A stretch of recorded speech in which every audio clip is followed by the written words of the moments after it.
धातु के हम लोग केमिकल प्रॉपर्टी देख रहे थे, उसमें आगे हम लोग को देखना है कि क्षार धातु जब हाइड्रोजन के साथ क्रिया करता है तो किस प्रकार से रिएक्शन देगा।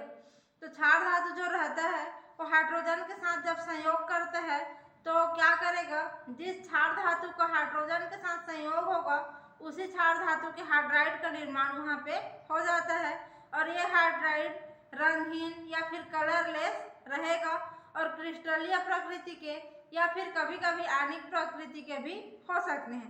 तो जो क्षार धातु हैं इनका अगर हम लोग M से दर्शाते हैं इसको तो ये हो जाएगा M प्लस H2, माने कि हाइड्रोजन के साथ जब इनको रिएक्शन कराएंगे हाइड्रोजन गैस के साथ तो ये क्या बनाएगा 2MH बनाता है। तो M के जगह में कोई सा भी क्षार धातु हो सकता है और हाइड्रोजन से रिएक्शन करके ये हाइड्राइड MH के रूप में बनाएगा। तो यहाँ पे M के जगह में लिथियम से लेकर के सीजियम तक का कोई सा भी क्षार धातु ले सकते हैं। अगर हम लोग सोडियम को लेंगे तो ये क्या बन जाएगा NaH बनेगा। अगर लिथियम को लेंगे M के जगह में तो यहाँ पे LiH का निर्माण होगा। तो इस प्रकार से ये हाइड्राइड बनाएंगे। अब जो क्षार धातु के हाइड्राइड है, ये जो दोनों हाइड्राइड है इनको क्या करेंगे हम लोग जल के साथ फिर से रिएक्शन करा देते हैं, माने कि प्लस H2O करा देंगे तो यहाँ से हाइड्रोक्साइड बन जाता है, जैसे कि NaOH प्लस यहाँ से फिर से हाइड्रोजन गैस बाहर निकलेगा। तो क्या किए, सोडियम हाइड्राइड को जल के साथ जब रिएक्शन कराए हैं तो सोडियम हाइड्रोक्साइड बना है प्लस हाइड्रोजन गैस बाहर निकला है।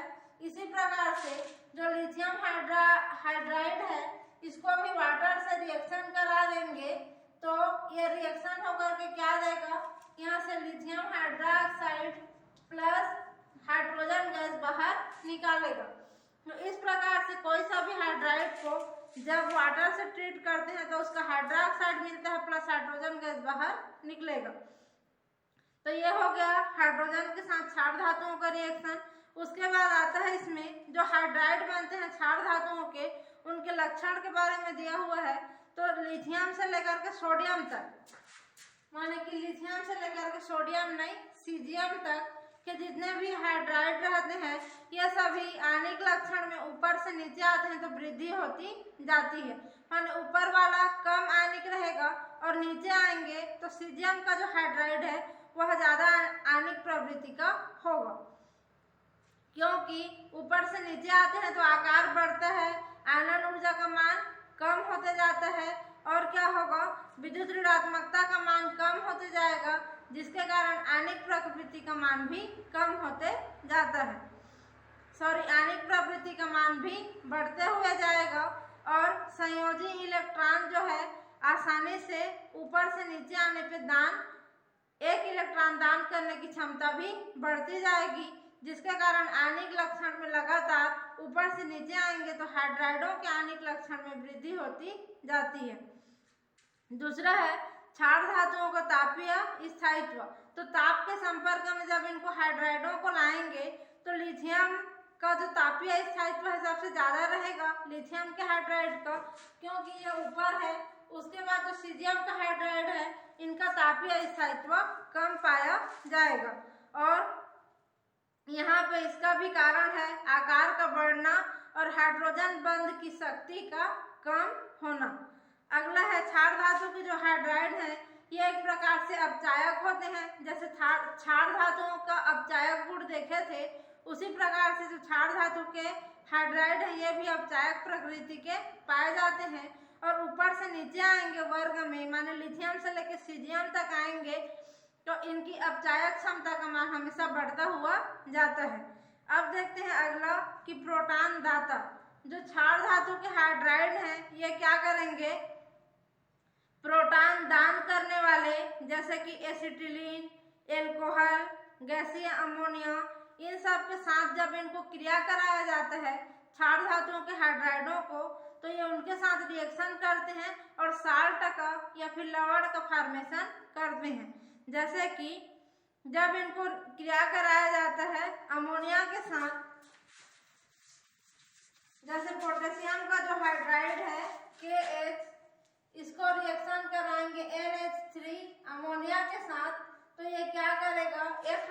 साल्ट का निर्माण करेगा प्लस हाइड्रोजन गैस बाहर निकालेगा। तो यहाँ का K और यहाँ का NH2 ये एक प्रकार के पोटेशियम का साल्ट है जिसका नाम होता है पोटास एमाइड। K को बोला जाता है पोटास और NH2 को बोलते हैं एमाइड। तो यह पोटास एमाइड और यहाँ से एक ठो हाइड्रोजन गैस का अणु बाहर निकलेगा। तो इस प्रकार से किसी भी हाइड्रोजन दाता के साथ रिएक्शन करके ये एक साल्ट का निर्माण करते हैं। जब इनको सोडियम का जो हाइड्राइड है इसको एसिटिलीन के साथ रिएक्शन कराया जाता है HC≡CH। यह है एसिटिलीन का सूत्र। इसके साथ जब रिएक्शन करेगा तो यहाँ पे जो सोडियम रहता है इन दोनों हाइड्रोजन की जगह में जा करके जुड़ जाता है और यहाँ से क्या बन जाता है Na≡CH प्लस यहाँ से हाइड्रोजन गैस बाहर निकलेगा। तो यहाँ का जो सोडियम है इस हाइड्रोजन के जगह पे जा करके अपना जगह बना लेता है और यहाँ से एसिटिलीन के जगह में क्या बन जाएगा डाइसोडियम एसिटिलाइट का निर्माण हो जाता है। इसका नाम है एसिटिलीन। तो यहाँ पे क्या बन जाएगा दो सोडियम है तो डाइसोडियम एसिटिलाइट का निर्माण होगा।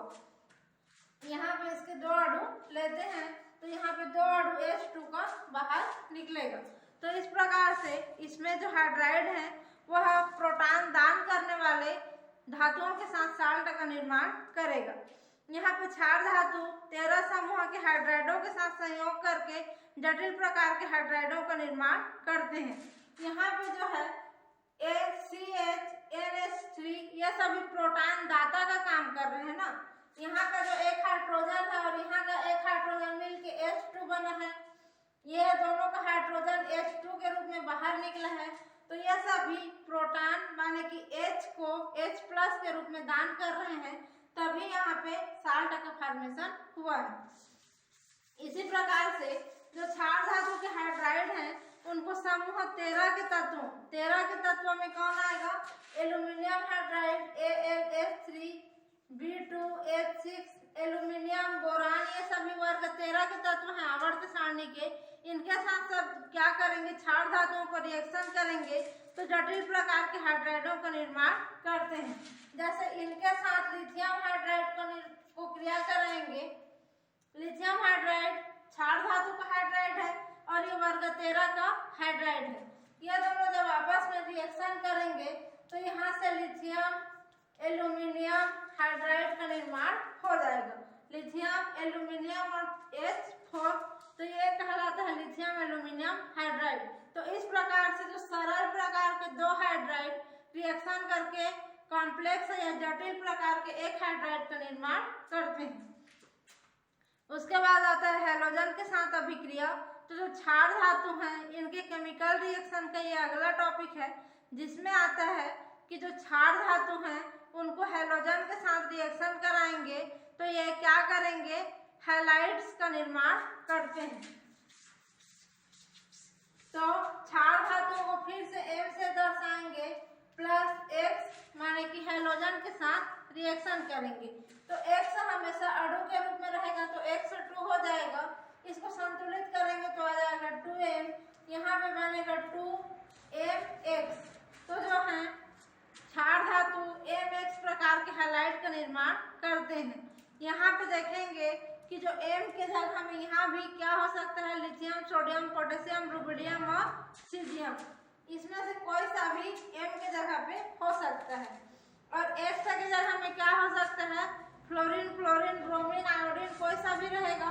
तो यहाँ पे M बराबर क्षार धातु होगा और X बराबर फ्लोरीन क्लोरीन ब्रोमीन आयोडीन कोई सा भी हो सकता है। अगर ये NaCl हो जाएगा NaFLiBr। इस प्रकार से अनेक प्रकार के हैलाइड का निर्माण क्षार धातुओं के द्वारा इस सूत्र के अनुसार होता है।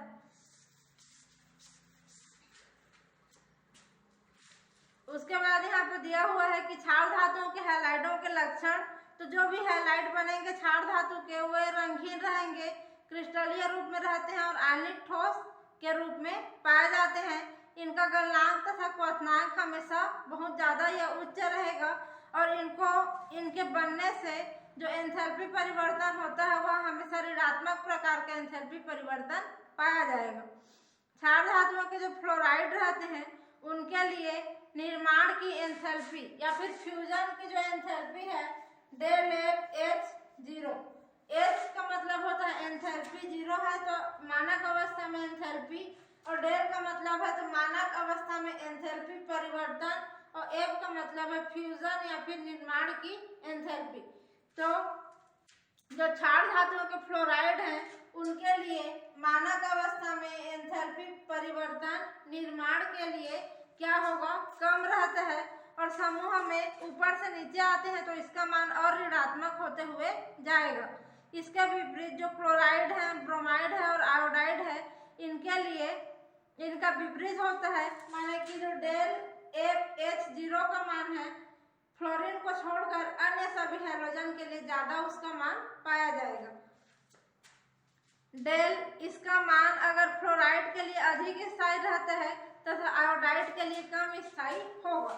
जो MX बनता है ना, इसमें X की जगह अगर फ्लोराइड है तो इसका मान ज्यादा स्थायी रहेगा, और X की जगह अगर आयोडाइड है तो इसका मान कम स्थायी रहता है। गलनांक तथा क्वथनांक का जो क्रम है हमेशा फ्लोराइड के लिए सबसे ज्यादा पाया जाएगा, उसके बाद क्लोराइड का रहता है, फिर ब्रोमाइड का, और आयोडाइड के लिए गलनांक और क्वथनांक का मान सबसे कम पाया जाता है। तो यहाँ पे जो लिथियम फ्लोराइड है LiF इसका ज्यादा होगा, फिर LiCl, फिर आएगा LiBr और सबसे कम रहेगा LiI।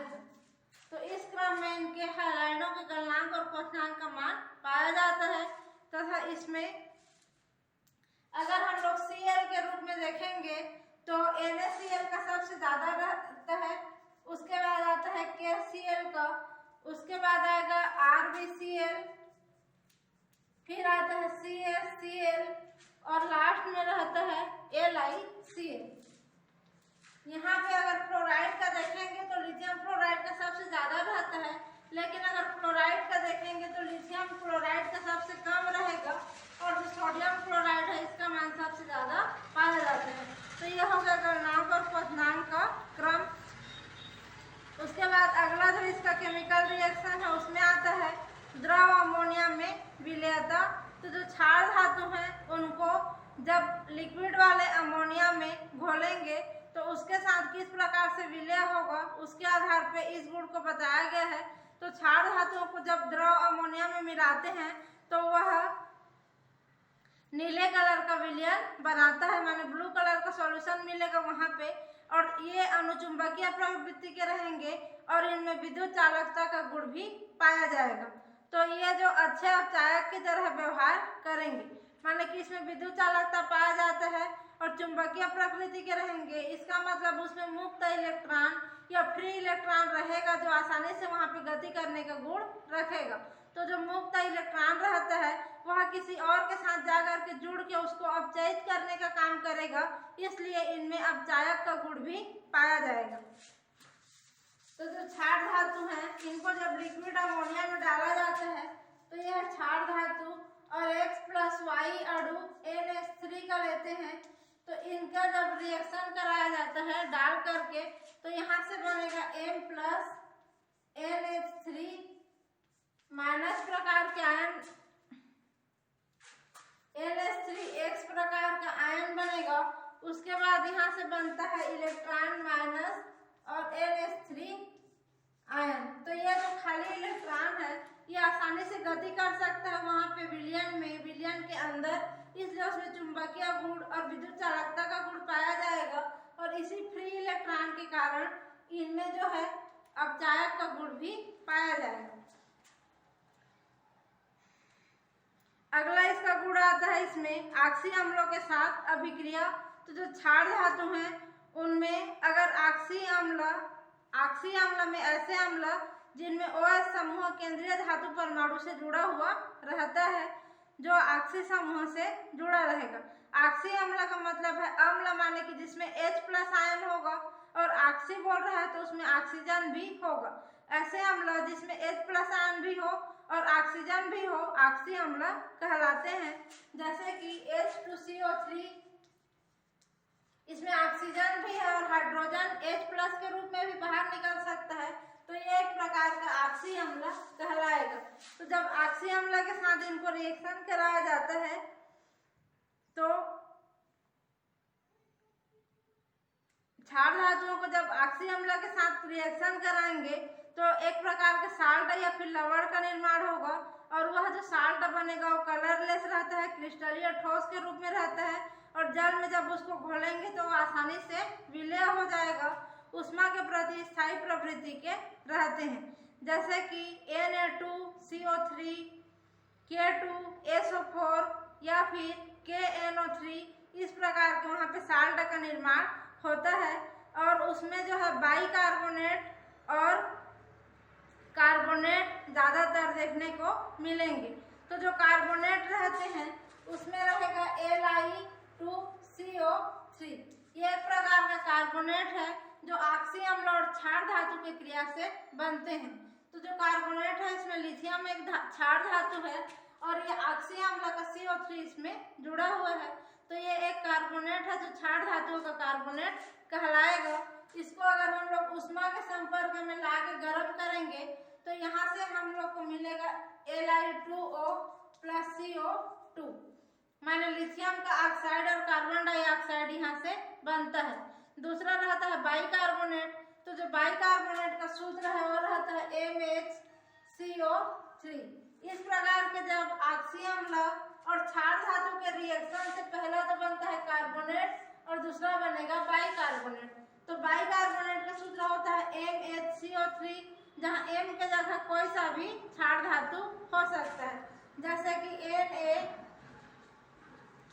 NaHCO3। सोडियम बाइकार्बोनेट जो खाने के सोडा का सूत्र है, तो यहाँ पे NaHCO3 एक है, इसको भी अगर हम लोग ऊष्मा के संपर्क में मिला के गर्म करेंगे तो यहाँ से बन जाता है, इसका 2 अणु लेते हैं और इसको गर्म करेंगे तो यहाँ से सोडियम कार्बोनेट बनेगा Na2CO3 जो कपड़े धोने के सोडा का सूत्र है। उसके बाद यहाँ से बनता है CO2 कार्बन डाइऑक्साइड का अणु प्लस बनेगा H2O का एक अणु बनता है। तो इस प्रकार से कार्बोनेट और बाइकार्बोनेट इसमें बनेंगे। यह हो गया यहाँ पे केमिकल प्रॉपर्टी कंप्लीट क्षार धातुओं का। उसके बाद अगला दिया हुआ है लिथियम का असामान्य व्यवहार, माने कि जो क्षार धातु में जितने भी हैं लिथियम से लेकर के सीजियम और लास्ट में आता है फ्रांसियम, यहाँ तक ये सभी के भौतिक गुण और रासायनिक गुणों में बहुत ज़्यादा समानता पाई जाती है। इन समानताओं के बाद भी जो लिथियम है इन सब की तुलना में अपना कुछ अलग प्रकार का व्यवहार प्रदर्शित करता है, तो उसी को बोला गया है लिथियम का असामान्य व्यवहार या फिर असामान्य व्यवहार, या उसी को बोला जाता है एनोमेलस बिहेवियर ऑफ लिथियम। तो लिथियम जो है क्षार धातु में फर्स्ट ए देखे थे कि क्षार धातु ये किसके अंतर्गत आता है, फर्स्ट ए ग्रुप के अंतर्गत आता है। तो इन सभी से जितने भी क्षार धातु हैं इन सभी से अलग प्रकार का गुण प्रदर्शित करता है, जिसके कई कारण होते हैं। पहला, लिथियम जो परमाणु है वह सबसे छोटा रहता है और लिथियम का जो आयन रहता है Li+ आयन वह भी सबसे छोटे आकार का पाया जाता है और इन सब का आकार इसकी तुलना में बड़ा रहता है, तो इन सब से छोटा होने के कारण असामान्य व्यवहार प्रदर्शित करेगा। दूसरा है, अगर लिथियम की विद्युत ऋणात्मकता देखेंगे तो पूरे ग्रुप में सबसे ज़्यादा विद्युत ऋणात्मक तत्व लिथियम रहता है। इसका आयनन ऊर्जा का मान भी बहुत ज़्यादा रहता है क्योंकि उसका आकार छोटा है। उसमें जो है d ऑर्बिटल एब्सेंट रहता है। जैसे इन सभी में अगर देखेंगे तो नीचे इलेक्ट्रॉनिक विन्यास में दिखेगा कि d ऑर्बिटल पाया जाता है, लेकिन जो लिथियम है उसमें d ऑर्बिटल एब्सेंट रहता है, जिसके कारण असामान्य व्यवहार प्रदर्शित करता है। लिथियम जो है समूह के अन्य तत्वों से किस प्रकार से भिन्नता प्रदर्शित करता है उन सबको यहाँ पे बताया गया है। तो जो लिथियम है उसका गलनांक और क्वथनांक सबसे ज़्यादा पाया जाता है और बाकी तत्वों के गलनांक क्वथनांक उसकी तुलना में कम पाए जाते हैं। लिथियम सबसे ज़्यादा कठोर रहता है, लेकिन जो समूह के अन्य तत्व हैं लिथियम को छोड़ करके वो सॉफ्ट रहेंगे, जैसे चाकू से काट सकते हैं, लेकिन जो लिथियम है ज़्यादा कठोर रहता है, जिससे वो उन सब की तुलना में ज़्यादा कठोरता प्रदर्शित करेगा। लिथियम का जल के साथ जब रिएक्शन कराएंगे तो एकदम धीरे धीरे क्रिया करता है, लेकिन अन्य सदस्य ज़्यादा तीव्रता से क्रिया करेंगे। अन्य सदस्यों की तुलना में वायु के प्रति या फिर वायु के संपर्क में जब लिथियम को क्रिया कराएंगे तो अन्य तत्वों की तुलना में इसकी क्रियाशीलता भी कम पाई जाती है। लिथियम जो जलयोजित आयन बनाता है, लिथियम क्लोराइड और जल का दो अणु मिल करके बनाएंगे LiCl2H2O। इस प्रकार से जलयोजित आयन का निर्माण करता है, जबकि समूह के अन्य जो क्षार धातु हैं वो हाइड्रेट का निर्माण नहीं करते हैं, केवल लिथियम ही जलयोजित हाइड्रेट का निर्माण करता है। लिथियम जब नाइट्रोजन से संयोग करता है तो Li3n का निर्माण करेगा, नाइट्राइड का निर्माण करता है, जबकि समूह के अन्य जो धातु हैं इस प्रकार से रिएक्शन नहीं देते हैं। लिथियम के साल्ट अन्य क्षार धातुओं की तुलना में कम आणविक प्रवृत्ति के रहते हैं, लेकिन जो लिथियम का आयन है उसमें ध्रुवणता की शक्ति बहुत ज़्यादा पाई जाती है। लिथियम ऑक्सीजन के साथ जब ऑक्साइड बनाता है तो Li2O प्रकार का ऑक्साइड बनाता है, लेकिन अन्य सभी जो सदस्य हैं क्षार धातु के वो सुपर ऑक्साइड का निर्माण करेंगे। इस प्रकार से जो लिथियम का गुण रहता है उसको अगर गर्म करेंगे तो ये अपघटित होकर के लिथियम ऑक्साइड का निर्माण करता है और वाटर का मॉलिक्यूल बाहर निकालता है, लेकिन अन्य जो क्षार धातु हैं अपघटित होकर के इस प्रकार से दो प्रोडक्ट का निर्माण नहीं करेंगे। लिथियम हाइड्राइड अन्य हाइड्राइडों की अपेक्षा ज़्यादा स्थायी रहता है, माने कि अन्य के जो हाइड्राइड हैं वो आसानी से विघटित हो जाते हैं, लेकिन जो लिथियम के हाइड्राइड है उसको तोड़ने के लिए ज़्यादा एनर्जी वेस्ट करना पड़ेगा, तो उसका जो स्थायित्व है अन्य क्षार धातुओं की तुलना में ज़्यादा पाया जाता है। लिथियम के कार्बोनेट, फ्लोराइड, ऑक्साइड ये सभी जल में बहुत कम मात्रा में विलय रहते हैं, लेकिन अन्य जो क्षार धातु हैं लिथियम को छोड़ करके उसी ग्रुप के वो सबसे ज़्यादा माने कि इसकी तुलना में ज़्यादा विलयता उनमें पाई जाती है। लिथियम कार्बोनेट को गर्म करने पर अपघटित हो जाता है, लेकिन जो इसी के ग्रुप के अन्य सदस्य हैं उनको जब गर्म किया जाता है तो उनमें आसानी से अपघटन का काम नहीं होता है। लिथियम के जो क्लोराइड हैं उनको कार्बनिक विलायक जैसे कि chloroform, carbon tetrachloride, benzene in सब में घोलने पे आसानी से घुल जाता है, और क्योंकि यह सहसंयोजी प्रकृति का पाया जाता है।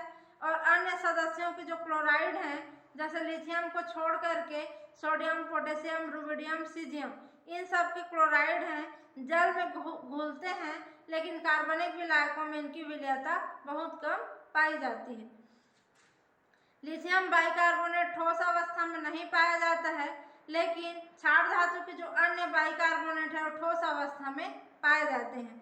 लिथियम नाइट्रेट को जब गर्म किया जाता है तो वह अपघटित हो जाता है और लिथियम ऑक्साइड का निर्माण करता है, फिर नाइट्राइट का निर्माण करेगा और वहाँ से ऑक्सीजन गैस का भी मिश्रण मुक्त करता है।